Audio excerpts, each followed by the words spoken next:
Welcome to the Level Up Artist podcast, where you demystify the creative process and exchange ideas with career-minded artists. We're your hosts, Adriana Ame and Jackie Sanders. We are two emerging artists sharing for the advice and business lessons we have learned along our journey. So if you're not already, please go ahead and subscribe. This will help other creatives like you find our podcast, and you will be notified when we launch a new episode every Tuesday. So before we get started on today's topic, we are reminiscing on the fact that this is our 50th episode. Yay! Which is so crazy. I know.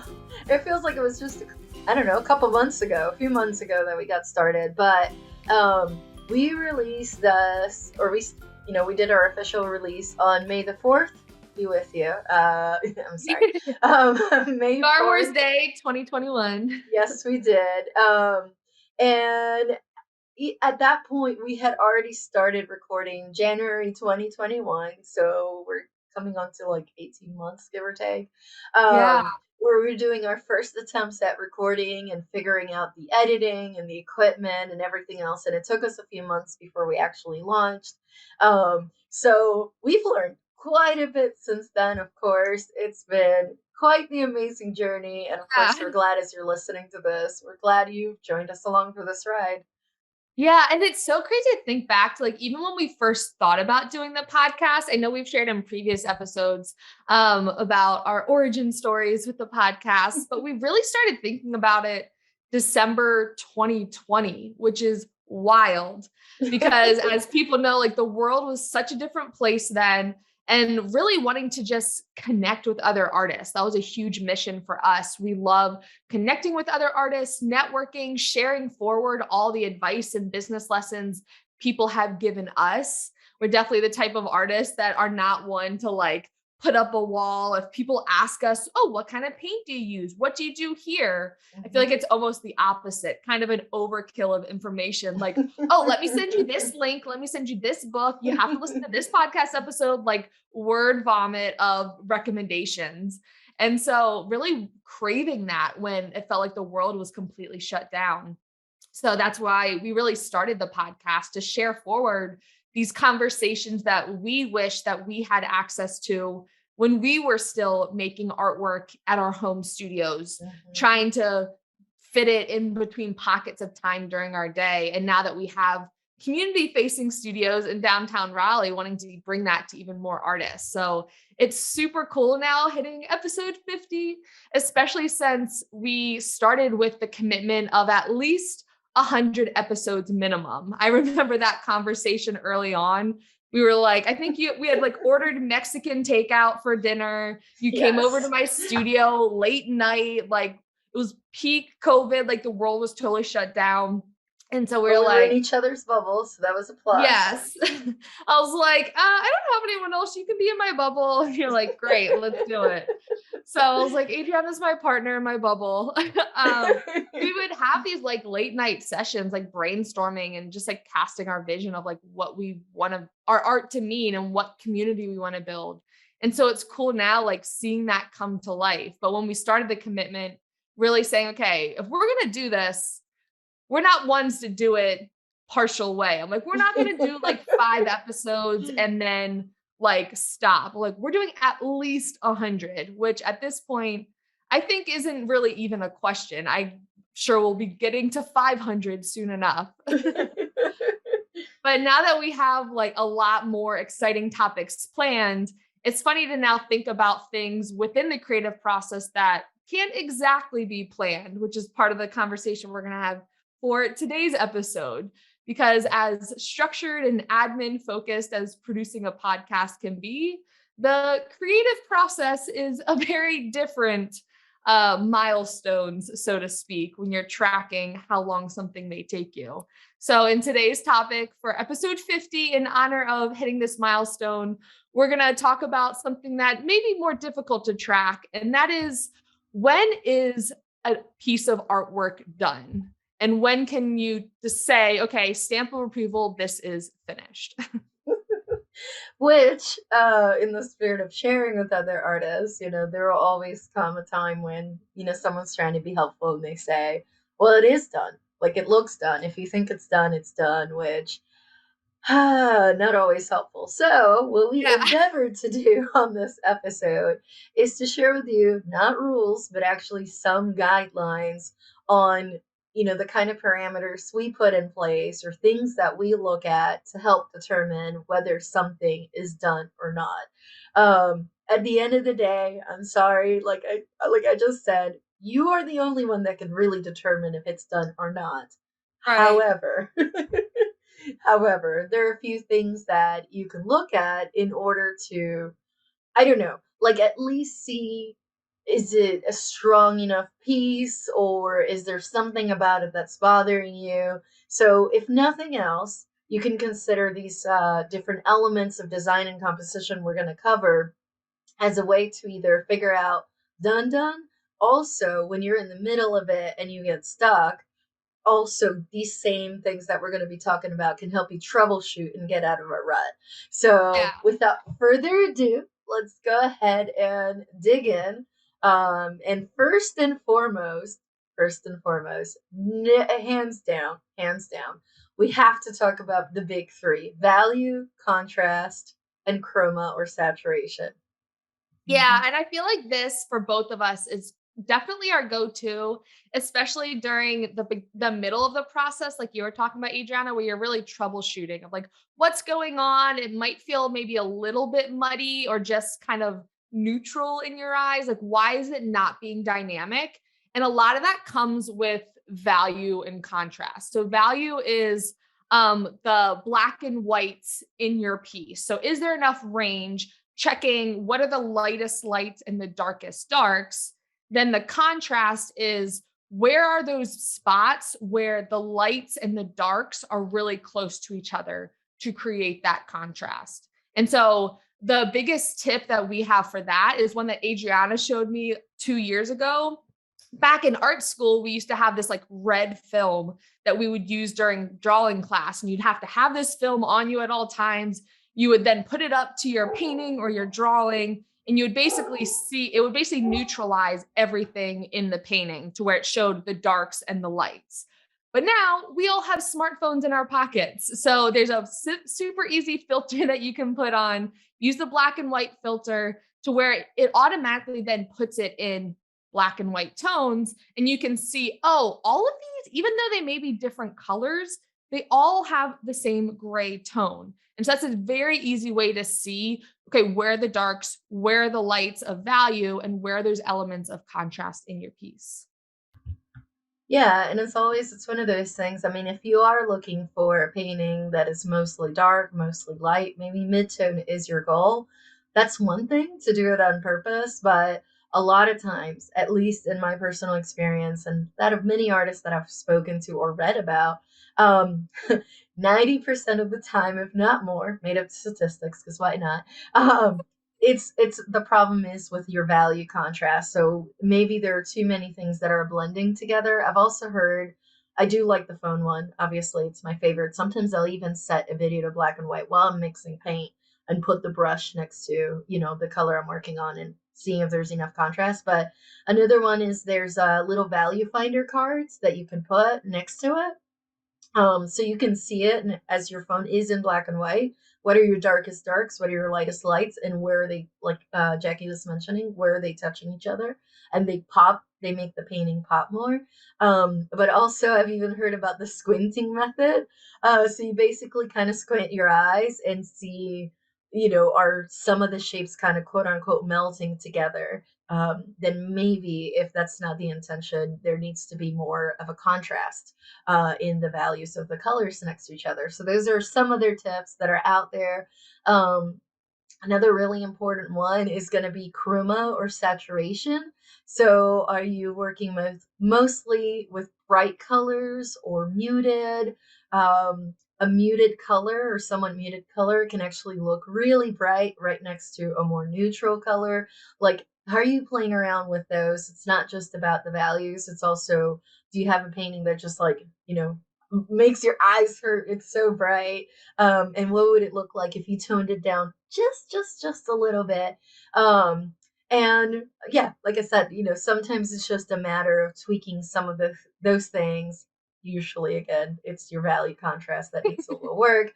And usually that's what will resolve it, or at least a lot of times that's what it is, especially if everything else seems correct, like the other elements we're going to go into, your composition's on point, everything else, and then you just look at it and you're just like, yeah, I can't tell what's off. Check your value contrast first. And real quick, before we continue with the rest of this list, I do want to mention to our listeners, for those who may not know, several of our episodes do include PDFs that you can download that go along with each episode. So if you go to www.levelupartist.com, you can go ahead and see all of our previous episodes and download the PDF for this one that will include this checklist of items. So you can go ahead and print it off, keep it with you at your studio. And that way, if you're in the middle of a painting troubleshooting, trying to remember the list of these items, then you can go ahead and just have that as a resource. So no need to take notes if you're driving or if you're in the middle of your painting session. We already took care of that for you. So just go to levelupartist.com and it'll be there for you to download. Absolutely. So another one, super, super important one, um, of the elements, to look into is going to be surface quality. So do you have a nice smooth texture, almost like a photo? Do you have more of a textured background? Um, are you doing more like the impressionists? Are you doing some chunky oil paint or even acrylic paint? Like, what does that look like? And how does that interact with the subject or the theme that you're trying to do on your painting? So definitely another one to look at. Yeah, number 3 is definitely one that I feel like I'm facing recently is orientation. So I'm an artist that typically works in square compositions. Currently, I'm now working in more vertical or horizontal, doing like 3x4 paintings, which is a very new experience. Of course, with the square, you can kind of turn it either way. But with orientation, I think a lot of the time, us as artists, we may go into a painting thinking, oh, it's gonna, especially if you're doing an abstract painting, you may think, okay, this is the orientation I started painting it in.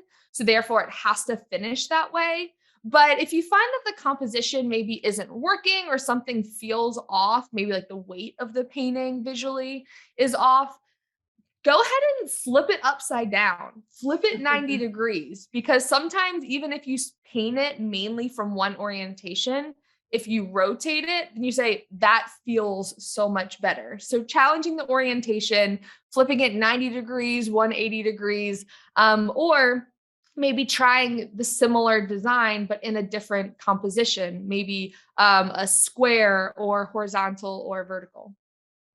Absolutely. The other thing to look into are your entrances and exits. So, how does your eye move through a painting? Does it just go to one spot and it stays stuck? Or does it navigate in and then you get to choose, honestly, where you want your viewer's eyes to go? Which a quick trick for that is to try to look at it really quick, like try to flit your eyes through it and see where it's going, see where it's leading. You can always ask another person that perhaps does not have that much experience with art, perhaps doesn't create art or even, do much with art, and just ask them straight up, where are your eyes going? Are they, like, how are they traveling? What are you focusing on? Where is it going?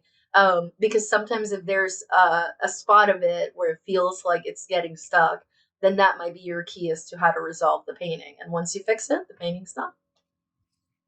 Exactly. And another big thing that I think, especially for a lot of beginner artists, may be something that you have to work through is looking at your zones in quadrants. So if you think of a square painting, that's the easiest compositionally to explain this in. If you think of it, put a big T in the middle of the painting. So dividing it into 4 different quadrants. Looking at that and saying, okay, are each of the 4 corners significantly different, and making sure that you don't have any elements within your painting, whether representational or abstract, that are directly cutting it in half. Just generally compositionally, things that are directly in the center can really throw off the balance of a piece.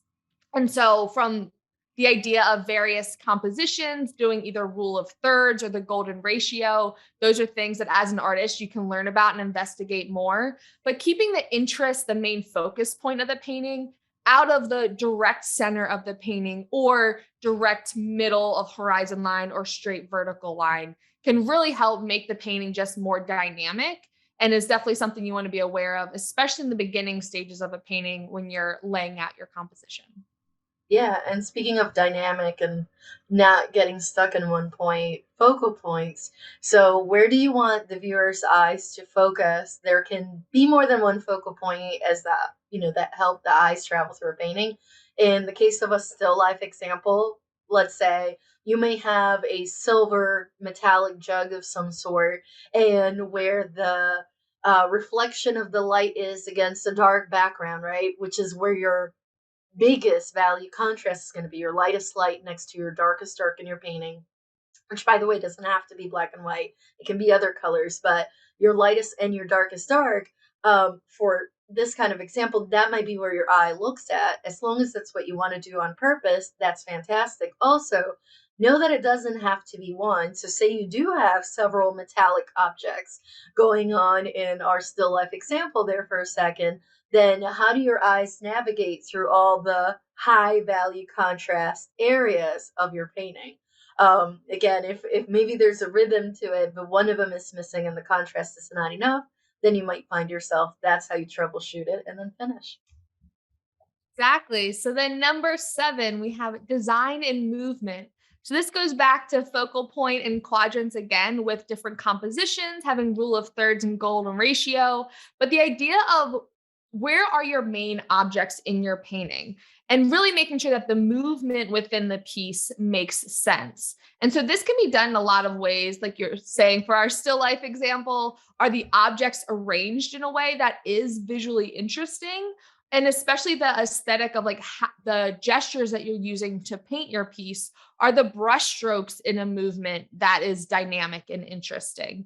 Being aware that all of these little things as an artist add up to the general movement of the eye within a piece, that is then connected to the spatial depth as well.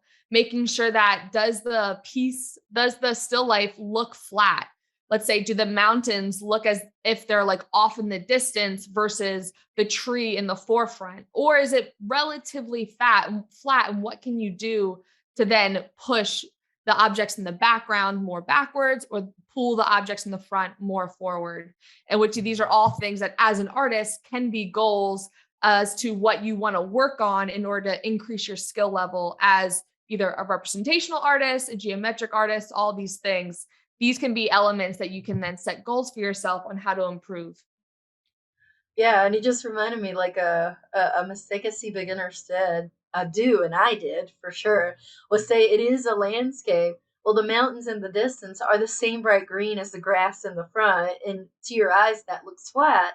If you look a photo of a landscape, right, that you can take with your phone or just observing, those mountains in the background are almost grayed out. They're a Right. different shade than the grass that's right beneath your feet.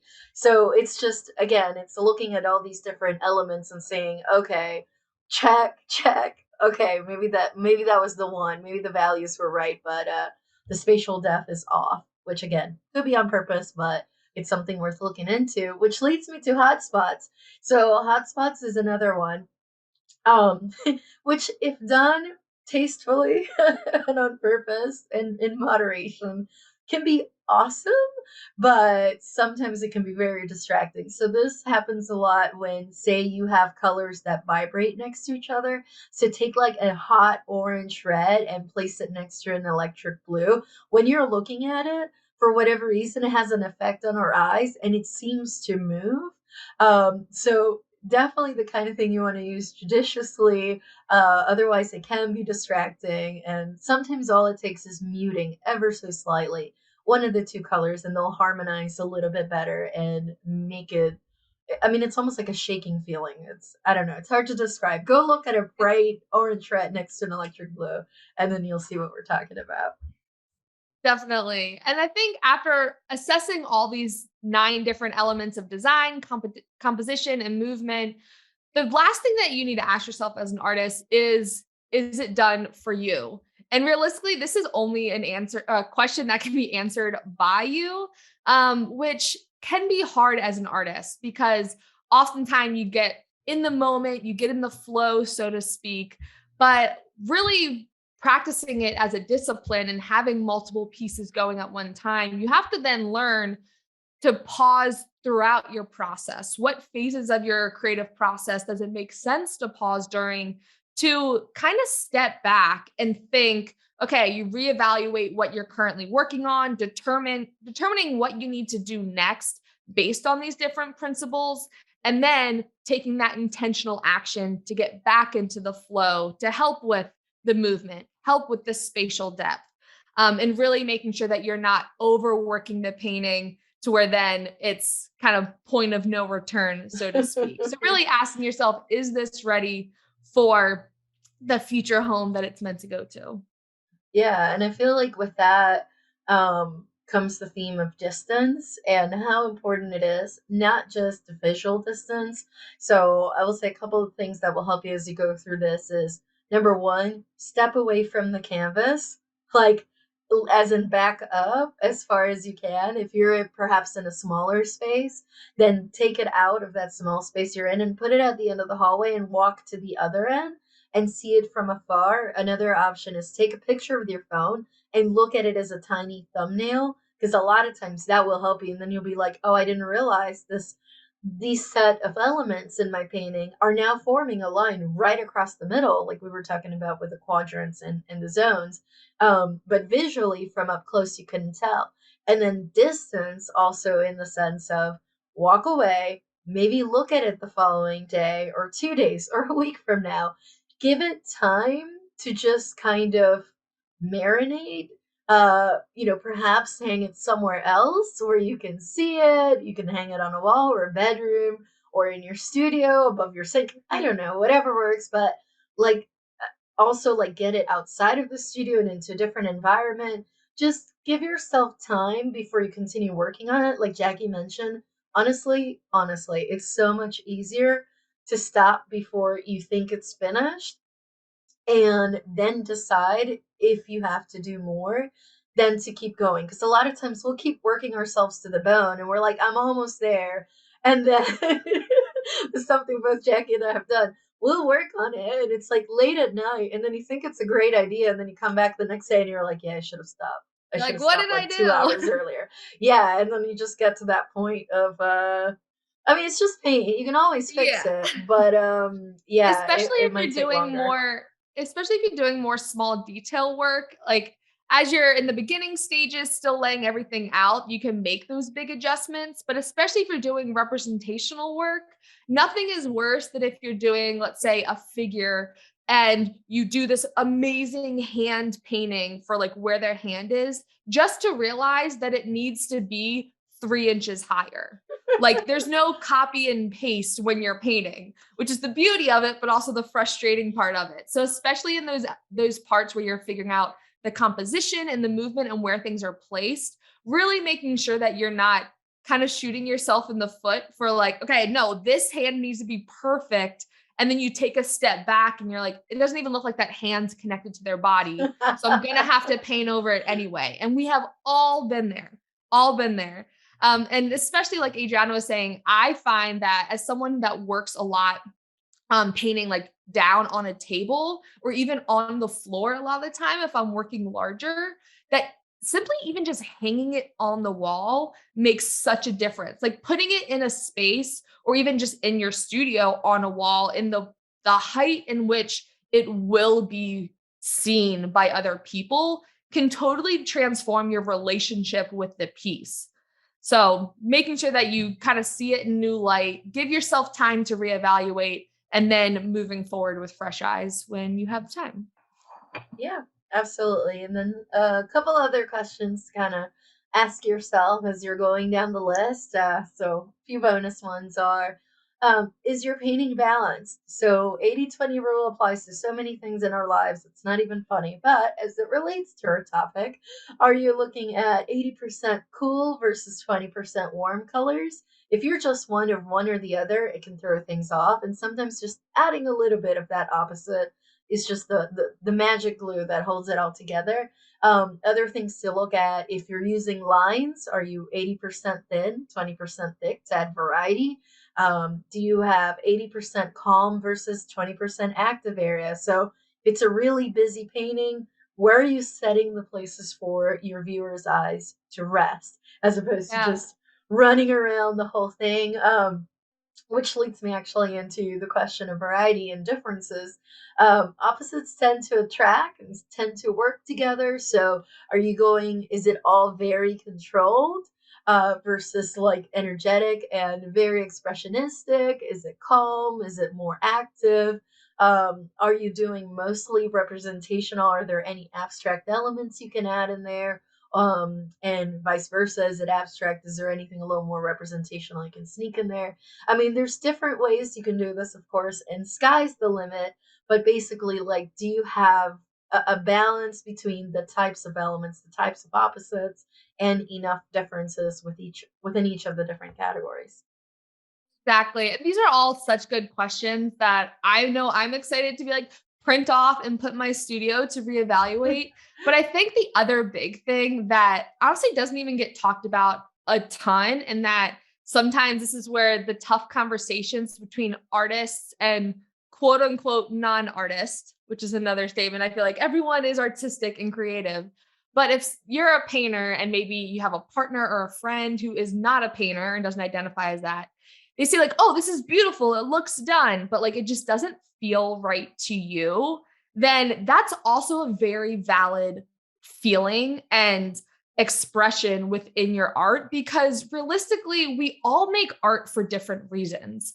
So, as an artist, you also have to evaluate, does this painting convey the message that you want it to convey?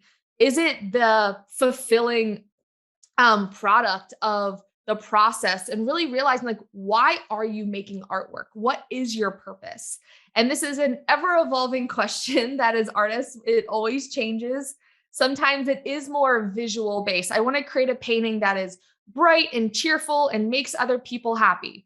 Okay, that is a very valid reason, and you'll make beautiful artwork through it. But maybe there's something else that's, okay, I want to convey a specific message through my work. I want to express this emotion that I can only have the outlet of getting out of my body through the act of painting, like an art therapy type process. So, really evaluating, like, is this painting checking that box for you? And is it, or do you still have more things that you need to say? And does it need to be through that painting, or can it be on the next one coming up? Exactly. And that's, I think, a common theme too of like, not every painting has to do every soul fulfilling thing for you as an artist. Unfortunately, as my high school professor told me that I didn't understand at the time, but now makes total sense. Him saying, like, you're never going to be able to create every painting that you want to make from a fulfilling standpoint, because creativity is a muscle. And as you work it, you're only going to then get more ideas. And so, Hmm. okay, look, I want to make these 10 paintings. Okay, well, by the time you get to 2 or 3, you're probably going to have 17 more ideas for paintings and then 20 more ideas. Like, there's truly never enough time, which is a blessing and a curse as an artist, right? And so, really realizing, like, why do you do what you do? And do you do it for the process of making artwork? Is, I know, Adriana, a huge part of yours is the process of making the work itself, is the huge, almost like fulfilling aspect of the work in addition to the end product. Yeah, I'm definitely on the process oriented bandwagon, if you will, where the process of the painting itself and kind of the message that and the stories that get told through the process are either as important or even more important than the outcome and what the painting looks like at the end. Because for whatever reason, people can still see it, which is amazing. I don't know, Yeah. artist magic. We're just gonna go with that.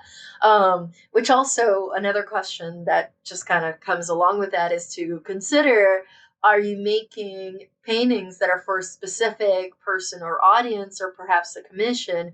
If you make artwork that if you make a division between your personal work and your commercial work, those are going to be very different visual energies that are going to go into that work, as well as level of fulfillment. So, someone that might be making Yeah. portrait commissions, they might just be saying, I'm doing this to pay the bills, but at the same time, at least every brushstroke is practice for whatever comes next, whether it's mine or commercial. So that's something else to kind of keep an eye out for as you kind of consider, is it done or not? Is it done enough for what it's intended for? Right, exactly. And that's definitely, we have this conversation a lot in our Level Up Artist membership of um why do we make artwork? And honestly, like creating artwork for a commercial value is a totally valid reason to make artwork, saying like I make artwork in order to make money with it. And that is a very different process than wanting art to be your therapy, to be your outlet, to convey this social message, to unpack this idea. But understanding upfront as an artist, what is your motivation for artwork? Simply because then if you find that a painting isn't quote unquote done yet, maybe it is for one of those reasons. Maybe it is there is something conceptually that you're not connecting with. And if you're a very conceptual artist like I am, then like if I don't have a concept behind the piece, I'm never going to feel connected to it.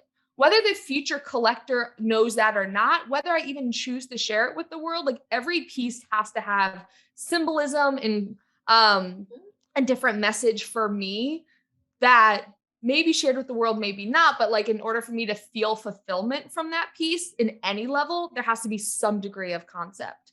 Some people are saying, I frankly don't care. I love doing watercolors of houses in my area. I love it. People love it.